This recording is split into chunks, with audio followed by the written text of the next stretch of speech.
I'm Louise Galvin, and I'm getting up close and personal today with my husband, Donnchadh Walsh. I would be very competitive, but I also think Donnchadh is extremely competitive, but he is someone who goes about his competitiveness in a much quieter way. And again, if he loses or comes second or whatever, he'll just kind of sulk, and unless you're really keeping a close eye, you'd never know. So, I always say people think he's very laid back, and I'm like, no, he's just very tolerant and patient. But inside, he's seething. Yeah, I don't mind. I'm grand. Well, I'm not yeah, a maybe I am. Yeah, maybe I am. You're used to being probably. No, maybe maybe I am more competitive than you actually. Yeah. No, you're not. Would we compete and stuff? I suppose. Like you run, Healthy. we obviously we Yeah. run and we gym and we train together at the moment now. We have been doing since lockdown this year, and we hadn't really done much of that before. We'd only gone for kick arounds and stuff Sporadically, like yeah. that. Exactly, yeah. At the time you did beat me in basketball, all right. I was gutted that day. You fell as well And and hurt your back, remember? yeah, that annoyed me. But other than that, then I suppose Louise is able to hip thrust more than I am. So that was kind of annoying me there for a while. Now we don't have enough weights. We don't have 220 kg plus that Louise is able to hip thrust. 210 was it, but I had to get to 220. So I'd probably destroy my back in actually trying to do that, just so that I do have a PB better than yours. So let's say you have a preteen or early teenager with a lot of potential. How are you going to mold him or her into someone, an intercounty player, a star? Like, do you feel size, agility, skill, speed, power, luck, attitude? What are the main components that any child superstar needs to become an intercounty All-Ireland winning all-star?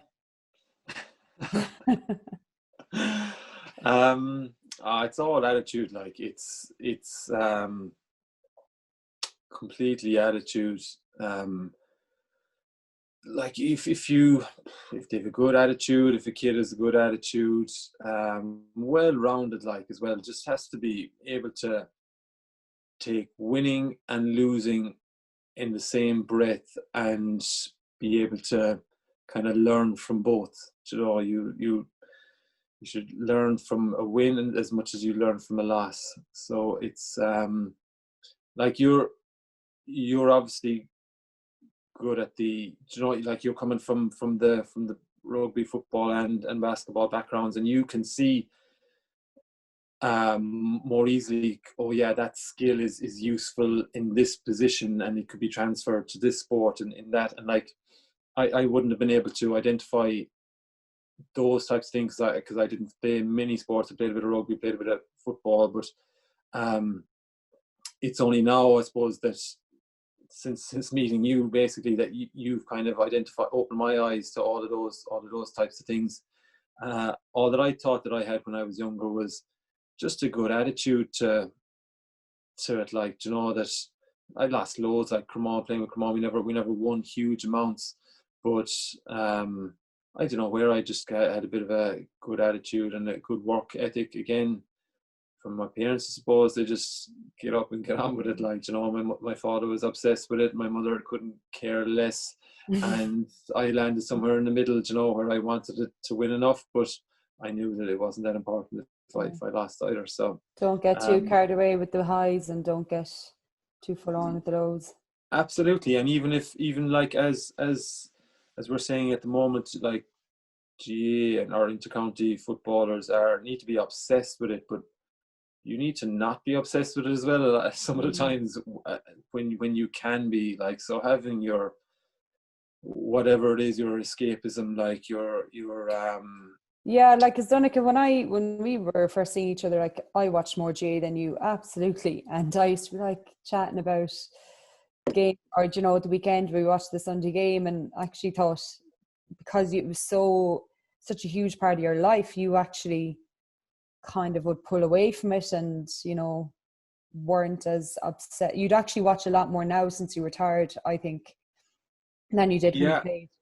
yeah. Like in fairness, we never had the Kerry golden years at home. Like, you know, it was and like, you Whereas I know, regurgitated it every week. absolutely, like, yeah. And so again, I sometimes I look back and say, geez, did that help me or did that hinder me, that I wasn't as obsessed? But overall, it probably helped me to know that I was able to take disappointments and kind of like just get away. And like, again, like club like Cremon formed in 83, 84.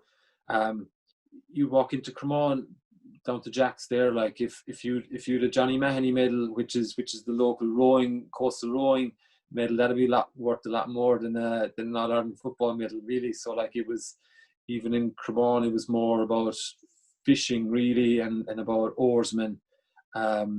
So like, it wasn't Which is never. strange in Kerry, really, that football wasn't the number one priority even in the community.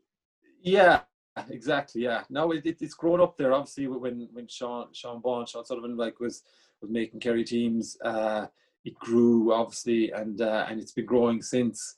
Now the Roars are trying to get back in again. Now at the moment they're trying to get a bit of success going again, but it's traditionally it's tradition, you know, and it'll take a generation or two for football to be held as high as rowing is in Jackstown and Cremon.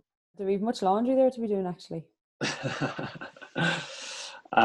There's plenty there now. It's mostly yours stuff. It's all, I have it all hung up and dried. And how's the dinner coming along? How's the dinner coming along? Oh, swimmingly, yeah. And we'll have a drop of tea and a bit of crumble maybe afterwards if you're good. Donnchadh, it is kind of funny how we talk about, you know, how time consuming it is being an intercounty footballer and have a career, but in fairness, we managed to maintain a relationship with me playing sport full time and traveling the world, living in Dublin, you living in Kerry, being an intercounty footballer, and time being so precious. So maybe actually being in separate rooms for this suits well, because we're used to probably being apart at the whole foundation of our relationship anyway. What do you think? Yeah, like when I think when we first met, I don't know, obviously we met first time in Dublin, and you, I don't know, you dropped into conversation anyway. You said, geez, I'm desperate for going to the cinema, and I took it that geez, she must go to the cinema a lot, and I was like, geez, that's a bit unusual, like she's a busy woman. But obviously you meant desperate as in like you never go to the cinema, so bringing you to the cinema for the first date wasn't a good idea. Are you serious? I thought you were like, this fella, I don't know, is he trying to be very funny or he's very slow? But at least I had the backup plan that there was a coffee shop in the cinema anyway, so we could just sit there and watch people go to the cinema as opposed to and come out again. We still went to the cinema, it's just we didn't see anything in the cinema. Yeah. Actually, Donnchadh, you remember as well when you first called over to pick me up and I asked you to come into the house because I said I needed a favour. Now the favour involved... Yeah, it's a good story. It's a good one, actually. This is a good story. Yeah, I tell this one well. So I said to Donnchadh, like, I'm really sorry, but can you come into the house because I need you. Well, I didn't tell him why. I said I need a favour. So he did, and I just need him to take a photo of me because I needed to send it off to a newspaper, and none of my housemates who were my teammates at the time were there, and my neighbours either side of me were 80 years plus, and I thought, you know, I wasn't sure what kind of photo I get out of them. So that's fine, but as the kind of months went by and we probably got a bit stronger, Donnchadh admitted, he fessed up that he thought I was asking him to come in to sign some autographs. Now, I don't know where this ego came out of, but I was living with three girls in the Irish Rugby 7 squad who one was from the north who didn't know a GA if it hit her across the head, a GA ball or football, and one was a Dub and one was a Cork woman. So none of them wanted his autograph. And in my defence, the way she had just been describing her three very mature friends. It sounded like they were like 3 16-year-old girls, just her little fan club living up there in Dublin. No, you thought they were your little fan club. Well, yeah. If they thought you were good, I thought they were going to be weak at the knees when they saw me coming in the door. So yeah, that was a bit embarrassing, especially when, as you said, those girls, they wouldn't even know the gooch if you walked in there at the time. Never mind Donnchadh Walsh. Yeah. But I said to one of them, the girl from up north, Ashley Baxter is her name. She came down one morning, so we were teaching all about GA, and I said, Bax, did you hear the gooch retired? And she said, aye, he did. I hear Cooper did too. And I was like, listen, forget it. Again, it just, I suppose, it just, whenever you were doing your thing with rugby and whenever I was doing my thing, it just made sense, like that you had to whatever, do analysts kind of watch a game that you weren't even playing in, you know, or that you had to do a gym session, or had to eat at a certain time, or you had to drink a certain amount of water, or whatever it was.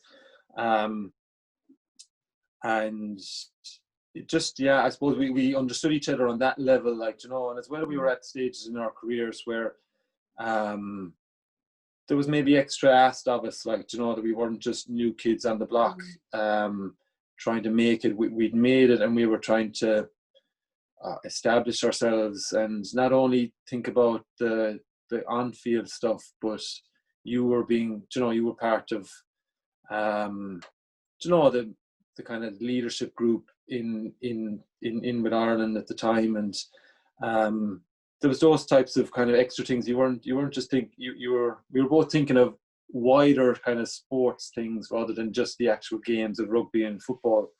And it was great to be able to talk about your experiences of what you were experiencing, and a lot of the time you were just voicing your own thoughts, and you were kind of making your own mind up, and I was just there, somebody listening, but I was also using what you were saying and trying to put it into my practice as well, in the Kerry scene. So it was it worked out well there for those first few years, but now that we have neither of them, now they're both retired. Yeah, we're stuck doing webinars at 9 o'clock on a Friday night. Yeah, or like you're doing the dinner there, I'm doing the laundry up here. Yeah. Like, so I don't know. No, but I do remember it was interesting to be so close to someone that you could ask them. Okay, you know, the way nerves get so bad. And I remember saying to you one day just before tournament, like, I was off somewhere the other side of the world. Like, why do we do this to ourselves? Like, I feel awful. I wish I was at home. You know, why do we? Yeah. And kind of like, do you feel this way too just before match? And you're like, oh yeah, absolutely hate it, hate every minute of it till it's over. And we can have this conversation about, like, is this right? Or, you know, are we enjoying our career? And yet when I look back, I would say, well, I did. And I always think you did too. But God, for those few hours of the night before a big tournament or a big game, or looking back on maybe poor performances, it's like, why do we do this to ourselves? Like, we could just be normal members of society that don't put ourselves out in this out in the public domain for kind of ridicule for not catching the ball or knocking on or missing a tackle or whatever. Yeah, it's it was nice to kind of be able to chat to someone about those things, because you feel, as you said, you were reluctant to almost ask the question, like, is it normal to hate this feeling? But it was nice then to hear that, yeah, this is normal, like that this is completely okay. And our kind of, even though you could have played in tournaments, like, and again, that there would be nobody there, or there could be 60,000 screaming fans, like, we had those, and like, you can go out onto a rugby field and you can literally get smashed and then have to run 100 meters chasing back someone, like, and get smashed again. Like, the things you were putting your body into, I would have never had to do that. I would never have to smash a fella in the face and get up or get smashed. And like, you were putting not only your, I suppose, your nerves on the line, but your body a lot more on the line than I ever had to do. because of the different sports. And I always kind of said, Jesus, would I have been able to do that? Like, okay, we consider ourselves a physical and full contact game in Gaelic football, but rugby sevens is on a different level. What altogether, playing in a full size pitch, only 7 of you versus 7 of them, and the open space. Were you ever worried about me? Just coming up to the wedding, all right, yeah. Just the last tournament before the wedding. But other than that, no, you were grand. Well able to look after yourself. Fight my own corner.